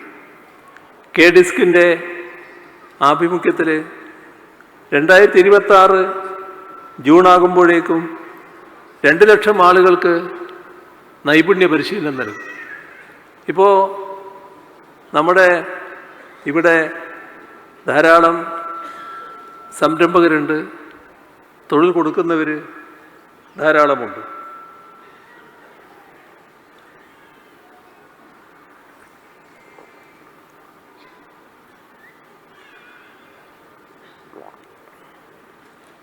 ഏത് തൊഴിലിനാണോ ആളെ വേണ്ടത് അതിൻ്റെ പരിശീലനം ബന്ധപ്പെട്ട ആളുകൾക്ക് അവിടെ കൊടുക്കും. അവരെ തന്നെ എടുക്കണമെന്നില്ല, നിങ്ങൾ പരിശോധിച്ച് യോഗ്യരാണെന്ന് കണ്ടാൽ എടുത്താൽ മതി. പക്ഷേ അത് അവിടെ ബന്ധപ്പെട്ടാൽ, കെ ഡിസ്കുമായി ബന്ധപ്പെട്ടാൽ അവർ പരിശീലനം കൊടുക്കാൻ തയ്യാറാവും. അക്കാര്യത്തിൽ നമ്മുടെ പ്രവാസികളായ സംരംഭകർ നല്ല രീതിയിൽ സഹകരിക്കേണ്ടതുണ്ട്. കുറേ പേരിപ്പോൾ സഹകരിച്ചിട്ടുണ്ട്. ഇനിയും സഹകരിക്കാൻ പറ്റുന്നവരെല്ലാം സഹകരിക്കാൻ തയ്യാറാകേണ്ടതാണ്. ഇവിടെ നമ്മുടെ ഉന്നത വിദ്യാഭ്യാസ മേഖലയിലെ ഗവേഷണങ്ങൾ, ആ ഗവേഷണങ്ങൾ സാമൂഹ്യ ആവശ്യത്തിന് ഉപകരിക്കണമെന്നാണ് സർക്കാർ കാണുന്നത്. അതിന് പറ്റുന്ന ട്രാൻസ്ലേഷണൽ ലാബുകൾ സ്ഥാപിക്കുകയാണ് നമ്മൾ. അതുപോലെ തന്നെ ഗവേഷണങ്ങൾ പ്രോത്സാഹിപ്പിക്കാൻ നവകേരള പോസ്റ്റ് ഡോക്ടറൽ ഫെലോഷിപ്പുകളുണ്ട്, കൈരളി റിസർച്ച് അവാർഡുകളുണ്ട്. എല്ലാ തരത്തിലും ഉന്നത വിദ്യാഭ്യാസ മേഖലയെ നല്ല രീതിയിൽ പ്രോത്സാഹിപ്പിക്കുന്ന നടപടിയാണ് സ്വീകരിച്ചു വരുന്നത്. ശാസ്ത്ര സാങ്കേതിക മേഖലയിൽ വലിയ പുരോഗതി. നേരത്തെ പറഞ്ഞു, ഡിജിറ്റൽ യൂണിവേഴ്സിറ്റിയും ഡിജിറ്റൽ സയൻസ് പാർക്കും ഒക്കെ. അതിൻ്റെ കൂട്ടത്തിൽ graphene innovation centre, institute of advanced virology ലോകത്തിൻ്റെ ശ്രദ്ധ പിടിച്ചു പറ്റത്തക്ക രീതിയിലൊരു സ്ഥാപനമായിട്ട് ഇത് വളരുകയാണ്. Genome data centre, medical technology consortium, ഇതെല്ലാം വലിയ തോതിൽ അഭിവൃദ്ധിപ്പെട്ടു വരികയാണ്. നമ്മുടെ സംസ്ഥാനത്തെ IT രംഗം വലിയ തോതിൽ പുരോഗതി പ്രാപിക്കുന്നതായിട്ടാണ് കാണാൻ സാധിക്കുക. 2016 78,068 പേർക്കായിരുന്നു സർക്കാർ IT പാർക്കിൽ ജോലിയുണ്ടായിരുന്നു. ഇന്നത് 1,70,000 വർദ്ധിച്ചിരിക്കുകയാണ്. വലിയ പുരോഗതി ഈ കാര്യത്തിൽ സംഭവിക്കുന്നു എന്നർത്ഥം. IT കയറ്റുമതി 2016 ഞങ്ങൾ അധികാരത്തിൽ വരുമ്പോൾ 34,123 കോടി രൂപയായിരുന്നു. ഇപ്പോഴത് 90,000 കോടി രൂപയുടേതാണ്. കേരളത്തിൻ്റെ മാറ്റം എങ്ങനെയൊക്കെ വരുന്നു എന്നുള്ളത് നിങ്ങൾ കൂടി അറിയണമെന്നുള്ളത് കൊണ്ടാണ് ഈ കാര്യങ്ങൾ പറയുന്നത്. അതേസമയം സ്റ്റാർട്ടപ്പിൻ്റെ പറുദീസയായിട്ടാണ് കേരളത്തെ കണക്കാക്കുന്നത്. സ്റ്റാർട്ടപ്പ് 2016 300 എണ്ണമായിരുന്നു, ഇപ്പോഴത് 6,300 6,000 കോടി രൂപയുടെ നിക്ഷേപമാണ് സ്റ്റാർട്ടപ്പിൻ്റെ ഭാഗമായിട്ടുള്ളത്. ഇപ്പോൾ ഒരു വർഷം കൊണ്ട് 15,000 സ്റ്റാർട്ടപ്പും 1,00,000 തൊഴിലവസരവുമായി വർദ്ധിപ്പിക്കണമെന്നാണ് ഉദ്ദേശിക്കുന്നത്. ഈ അഭൂതപൂർവമായ മാറ്റമുണ്ടായ ഒരു രംഗമാണ് വ്യാവസായിക രംഗം. 2016 12% വ്യാവസായിക വളർച്ച. ഇന്നത് 17%. മാനുഫാക്ചറിങ് സെക്ടറിൽ 2016 9.8%. ഇപ്പോഴത് 14%. നമ്മുടെ സംരംഭക വർഷ പദ്ധതി എന്നൊരു പദ്ധതി ഉണ്ടായി. അതിൻ്റെ ഭാഗമായി ഒരു വർഷം 3,227,000 സംരംഭങ്ങളാണ് വന്നത്. 3,00,000-ൽ പരം. അതേസമയം നിക്ഷേപമായി 19,446 കോടി രൂപ. അതിലൂടെ ലഭിച്ച തൊഴിലവസരങ്ങൾ 6,38,322 തൊഴിലവസരങ്ങൾ. ഇതിൻ്റെ ഒരു പ്രത്യേകത, വനിതകൾ 1,00,000-ലധികം സംരംഭങ്ങൾ തുടങ്ങിയിട്ടുണ്ട്. അപ്പോൾ പ്രവാസി സഹോദരങ്ങളും സംരംഭങ്ങൾ തുടങ്ങാൻ പറ്റുന്നവർ ആ കാര്യത്തെക്കുറിച്ച് ആലോചിക്കണം എന്നതാണ് ഈ സാഹചര്യത്തിൽ എനിക്ക് അഭ്യർത്ഥിക്കാനുള്ളത്.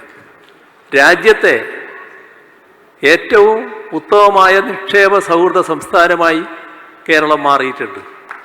അത് ഞങ്ങൾ പറയുന്നതല്ല, ഇന്ത്യ ഗവൺമെൻറ് കണക്കാക്കിയതാണ്. ഈസ് ഓഫ് ഡൂയിങ് ബിസിനസ്സിൻ്റെ കാര്യത്തിൽ 1ാം സ്ഥാനം കേരളത്തിനാണ് എന്ന് ഇന്ത്യ ഗവൺമെൻറ്റാണ് കണക്കാക്കിയത്. നമ്മുടെ പൊതുമേഖലകൾ ഇപ്പോൾ 53 ലാഭത്തിലാണ്. 1,913 കോടി രൂപയുടെ ലാഭം ഉണ്ടാക്കാൻ പൊതുമേഖലക്ക് കഴിഞ്ഞിട്ടുണ്ട്. കാർഷിക രംഗം എടുത്താൽ ആ രംഗത്തും വലിയ വളർച്ചയാണ്. 2016 2% വളർച്ചാ നിരക്ക്. ഇപ്പോഴത് ഇരട്ടിയായി, 4.64%. നല്ല കാർഷിക പുരോഗതി കേരളത്തിലുണ്ടായിരിക്കുന്നു. നെൽകൃഷി 2016 1.7 ലക്ഷം ഹെക്ടറിലായിരുന്നു. ഇന്നത് 2.5 ലക്ഷം ഹെക്ടറിലാണ്. പച്ചക്കറി ഉൽപ്പാദനത്തിൽ അഭൂതപൂർവമായ വർധനവാണ്. 2016 7 ലക്ഷം മെട്രിക് ടണ്ണായിരുന്നു.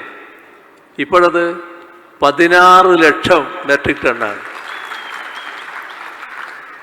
പൊതുവിതരണ രംഗം, നമ്മുടെ ദേശീയ ഏജൻസി NSOയുടെ കണക്ക് രാജ്യത്തെ ഏറ്റവും കുറവ് വിലക്കയറ്റം കേരളത്തിലാണ് എന്നാണ്. അതെങ്ങനെയുണ്ടായത്? നല്ല തോതിൽ പൊതുവിതരണം ശക്തിപ്പെടുത്താൻ നമുക്ക് കഴിഞ്ഞു. 2016-21 കാലത്ത് പൊതുവിതരണ മേഖലയിൽ 10,697 കോടി രൂപയാണ് ചെലവിട്ടത്. ഈ കഴിഞ്ഞ 9 വർഷം വിപണി ഇടപെടലിന് 15,000 കോടി രൂപ ചെലവിട്ടു. അങ്ങനെയാണ് മാറ്റമുണ്ടായത്. കേരളത്തെക്കുറിച്ച് വലിയ തോതിൽ തെറ്റിദ്ധാരണ പരത്തുന്ന റിപ്പോർട്ടുകൾ പലതും വരാറുണ്ട്. ഇത് യഥാർത്ഥ വസ്തുതയുമായി പൊരുത്തപ്പെടുന്നതല്ല. നിങ്ങൾ യഥാർത്ഥ വസ്തുത മനസ്സിലാക്കേണ്ടതാണ്. എന്തുകൊണ്ട്? അതുകൂടി പറയാൻ ഈ അവസരം ഞാൻ ഉപയോഗിക്കുകയാണ്. 2016 കേരളത്തിൻ്റെ ആഭ്യന്തര ഉൽപ്പാദനം 5,60,000 കോടി രൂപയായിരുന്നു. ഇപ്പോഴത് 13,11,000 കോടി രൂപയാണ്. ഇരട്ടിയിലധികമായി. നമ്മുടെ തനത് നികുതി വരുമാനം കഴിഞ്ഞ 4 വർഷം എടുത്താൽ, 4 വർഷം മുൻപ് 47,000 കോടിയായിരുന്നു. അത് 87,000 കോടിയായി വർദ്ധിച്ചു. എന്നാൽ ആകെ തനത് വരുമാനം അത് 55,000 കോടിയിൽ നിന്ന് 1,04,000 കോടിയായി വർദ്ധിച്ചു. അപ്പോൾ കേരളത്തിൻ്റെ സാമ്പത്തിക രംഗത്തുള്ള പുരോഗതി, തനതായ പുരോഗതി, അതാണ് ഇത് കാണിക്കുന്നത്. ഇവിടെ കാണേണ്ട വിചിത്രമായ മറ്റൊരു കണക്കുണ്ട്. കഴിഞ്ഞ സാമ്പത്തിക വർഷം കേരളത്തിന് ചെലവിടേണ്ടി വന്ന സംഖ്യയിൽ 70% സംസ്ഥാന സർക്കാരാണ് ചെലവിട്ടത്. ചെലവുകളിൽ കേന്ദ്ര സർക്കാരും സംസ്ഥാന സർക്കാരും കൂടിയാണ് ചെലവിടേണ്ടത്. അതിൽ മറ്റ് സംസ്ഥാനങ്ങളിൽ കേന്ദ്ര സർക്കാരിൻ്റെ വിഹിതം വലുതാണ്, അത്രത്തോളം ഇവിടെ ഇല്ല എന്നുള്ളതാണ് ഈ കണക്കിൽ കാണാൻ പറ്റുക. ഈ സാമ്പത്തിക വർഷം 75% സംസ്ഥാന സർക്കാരിൻ്റെ ചെലവ് വരുമെന്നാണ് കാണുന്നത്. ഇതിന് കഴിയുന്നത് എന്തുകൊണ്ടാണ്? നമ്മുടെ ആഭ്യന്തര വരുമാനം വർദ്ധിച്ചതുകൊണ്ടാണ്. സംസ്ഥാനത്തിൻ്റെ ആഭ്യന്തര വരുമാനം വർദ്ധിച്ചിരിക്കുന്നു. ഇവിടെ കടത്തെപ്പറ്റി ചില വർത്തമാനങ്ങൾ കേൾക്കാറുണ്ടല്ലോ. ഈ അടുത്ത നാളിൽ CAG ഒരു റിപ്പോർട്ട് വരികയുണ്ടായി. അതിൽ CAG പറഞ്ഞു, സംസ്ഥാനങ്ങളുടെ 10 വർഷത്തെ ധനസ്ഥിതിയാണ് CAG പരിശോധിച്ചത്. നമ്മുടെ രാജ്യത്ത് 8 സംസ്ഥാനങ്ങളുടെ പൊതുകടം 30% മുകളിലാണ്. പക്ഷേ കേരളം കടം കുറച്ചു കൊണ്ടുവരുന്നു, പൊതുകടം കുറച്ചു കൊണ്ടുവന്നു. 2023-24 ആഭ്യന്തര മൊത്തം ഉൽപ്പാദനത്തിൻ്റെ 23.38% കഴിഞ്ഞ സാമ്പത്തിക വർഷം അത് കുറഞ്ഞു, 23.33% കുറഞ്ഞു. ആകെ വരുമാനത്തിൻ്റെ 60% തനത് വരുമാനമായ സംസ്ഥാനമാണ് കേരളമെന്ന് നാം കാണണം. ഇവിടെ PSCയുടെ നിയമനമെടുത്താൽ കഴിഞ്ഞ 9 വർഷം 3 ലക്ഷത്തോളം നിയമനം നമ്മുടെ സംസ്ഥാനം നൽകുകയുണ്ടായി. രാജ്യത്തെ ഏറ്റവും കൂടുതൽ നിയമനം നടത്തുന്ന PSCയാണ് കേരളത്തിലേത്. പുതിയ തസ്തികകൾ 40,000-ഓളമാണ് സൃഷ്ടിച്ചത്. നമ്മുടെ സർക്കാർ സർവീസ് ശരിയായ രീതിയിൽ ജനങ്ങളിലേക്ക് എത്തിക്കുന്നതിന് ഓൺലൈൻ പോർട്ടലുകൾ, ഓഫീസ് സംവിധാനം എല്ലാം നടപ്പാക്കുകയാണ്. സർക്കാർ പ്രവർത്തനം സുതാര്യവും കാര്യക്ഷമവുമാക്കാനുള്ള നടപടികൾ, ഫയൽ നീക്കവും അപേക്ഷാ നടപടികളുമെല്ലാം ഓൺലൈനിലേക്ക് മാറ്റുന്ന നടപടികൾ സ്വീകരിച്ചു വരുന്നു. ഇവിടെ കാണേണ്ട ഒരു വസ്തുത, നമ്മുടെ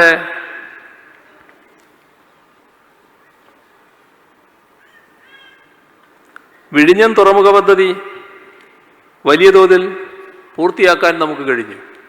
യഥാർത്ഥത്തിൽ കേരളത്തിൻ്റെ മുഖച്ഛായ മാറ്റുന്ന ഒരു പദ്ധതിയായിട്ടാണത് വരിക. ഒരു പുതിയ വികസന കവാടമായി അത് മാറിയിരിക്കുന്നു. അതിൻ്റെ 2ാം ഘട്ട നിർമ്മാണ പ്രവർത്തനം ഉടൻ ആരംഭിക്കുകയാണ്. 2 മുതൽ 4 വരെയുള്ള ഘട്ടം ഒന്നിച്ച് നടപ്പാക്കാനാണ് ഉദ്ദേശിക്കുന്നത്. വലിയ മാറ്റം അവിടെ വരാൻ പോകുന്നുവെന്നാണ് ഇതിലൂടെ നാം കാണേണ്ടത്. നമ്മുടെ സംസ്ഥാനത്ത് കഴിഞ്ഞ അസംബ്ലി സേവനാവകാശ നിയമം പാസ്സാക്കുകയുണ്ടായി. സേവനാവകാശ നിയമത്തിൻ്റെ പ്രത്യേകത സർക്കാർ സേവനം സമയബന്ധിതമായി നൽകണമെന്നുള്ളതാണ്. അതിൻ്റെ പ്രത്യേകത സേവനം കൃത്യമായി നൽകാത്തവർക്കെതിരെ നടപടി വരും എന്നുള്ളതുമാണ്. ഇവിടെ കുറേ കാര്യങ്ങൾ പൂർത്തിയാക്കാനുണ്ട്. അതിലേറ്റവും പ്രധാനപ്പെട്ടതാണ് കൊച്ചി ബാംഗ്ലൂർ വ്യവസായ ഇടനാഴി. നല്ല രീതിയിൽ സ്ഥലമേറ്റെടുപ്പ് പൂർത്തിയായിരിക്കുകയാണ്. വളരെ വേഗതയിൽ കാര്യങ്ങൾ നീങ്ങിക്കൊണ്ടിരിക്കുകയാണ്. അന്താരാഷ്ട്ര ആയുർവേദ കേന്ദ്രം, അതിൻ്റെ പണിയും പൂർത്തിയാകാൻ പോവുകയാണ്. നേരത്തെ പറഞ്ഞ ഡിജിറ്റൽ സയൻസ് പാർക്കിന് പുറമെ 3 സയൻസ് പാർക്കുകൾ 600 കോടി രൂപ ചെലവിട്ട് സ്ഥാപിക്കാൻ പോവുകയാണ്. അതോടൊപ്പം തന്നെ IT പാർക്കുകൾ 3 കേരളത്തിൽ വരാൻ പോകുന്നു. അതോടൊപ്പം IT കോറിഡോർ വരുന്നു. ഒരു ഭാഗത്ത് പുതിയ മലയോര ഹൈവേ, അതേസമയം തന്നെ തീരദേശ ഹൈവേ, രണ്ടിനും കൂടി 10,000 കോടി രൂപ സംസ്ഥാന സർക്കാർ മാറ്റിവെച്ചിരിക്കുന്നു. കുറച്ചു നാൾ മുൻപ് വയനാട് തുരങ്കപാതയുടെ നിർമ്മാണ പ്രവർത്തനം ആരംഭിച്ചത് നിങ്ങൾ ചിലർ ശ്രദ്ധിച്ചിട്ടുണ്ടാവും. വയനാട്ടിലെ യാത്രാ ദുരിതം പരിഹരിക്കാനുള്ള ശക്തമായ നടപടിയായിട്ടാണിത് മാറുന്നത്. അതോടൊപ്പം തന്നെ കോവളം ബേക്കൽ ജലപാത 600 കിലോമീറ്റർ, അതിൽ കോവളം മുതൽ ചേറ്റുവ വരെയുള്ള ഭാഗം ഈ വരുന്ന ഡിസംബറോടെ പൂർത്തീകരിക്കാനാകുമെന്നാണ് കണക്കാക്കുന്നത്. വലിയ മാറ്റം നമ്മുടെ ടൂറിസം രംഗത്ത് ഉണ്ടാക്കുന്ന ഒന്നായിരിക്കും അത്. തിരുവനന്തപുരം ഔട്ടർ റിംഗ് റോഡ് നമ്മുടെ വിഴിഞ്ഞം പദ്ധതിയുടെ ഭാഗമായി പ്ലാൻ ചെയ്ത ഒരു കാര്യമാണ്. വൻ വികസനം തിരുവനന്തപുരത്ത് കൊണ്ടുവരാൻ സഹായിക്കുന്ന ഒന്നായിരിക്കുമത്. അതിൻ്റെ നടപടികൾ നീങ്ങിക്കൊണ്ടിരിക്കുകയാണ്. അതിൽ കേന്ദ്ര ഗവൺമെൻറ് കൂടി സഹായം വേണം. കേന്ദ്ര മന്ത്രി ഗഡ്കരിയുമായിട്ട് കഴിഞ്ഞ തവണ ചർച്ച ചെയ്തിരുന്നു.